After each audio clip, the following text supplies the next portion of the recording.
This channel does not promote any violent, harmful, or illegal activities. All content provided by this channel is meant for an educational purpose only. Top quality और consistent performance के लिए सिर्फ silver pump नाम याद रखना। শরীরের অন্যতম গুরুত্বপূর্ণ অঙ্গ, কিন্তু লিভারের সমস্যায় অনেকেই ভোগেন। এর থেকে স্বাস্থ্যে নানা জটিলতাও তৈরি হয়। এমনকি পরিস্থিতি লিভার ক্যান্সার অবধিও গড়াতে পারে।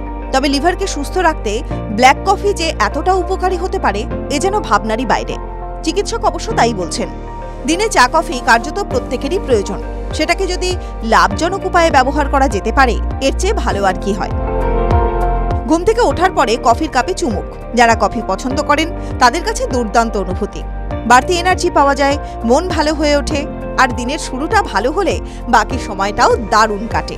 তেমনি এই কফি লিভারকে সুস্থ রাখতে উপায় হতে পারে।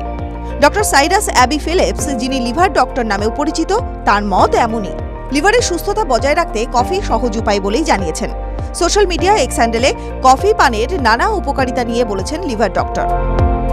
এই চিকিৎসকের মতে লিভারের মধ্যে থেকে বাড়তি ফ্যাট নির্মূল করতে পারে কফি। ফ্যাটি লিভার বাড়তে দেয় না, সিরোসিসের মতো লিভারের অসুখ রুখে দিতে পারে। এমনকি যাদের লিভার সিরোসিস রয়েছে সেটা যাতে ক্যান্সারে পরিণত না হয় তাও রুখে দিতে পারে। তিনি অবশ্য ব্ল্যাক কফির কথাই বলেছেন। চিনি ছাড়া ব্ল্যাক কফি লিভারের জন্য মহৌষধি, এমনটাই মত। যাদের মধ্যে লিভারের অসুখের উপসর্গ রয়েছে দিনে অন্তত 3 কাপ কফি পানের পরামর্শ দিয়েছেন। তবে ঘুমোতে যাওয়ার তৎক্ষণাৎ আগে কফি পান থেকে বিরত থাকা উচিত বলেই মনে করেন। অন্তত 1 ঘন্টা আগে কফি পান করা যেতেই পারে। টিভি9 বাংলা ডিজিটাল।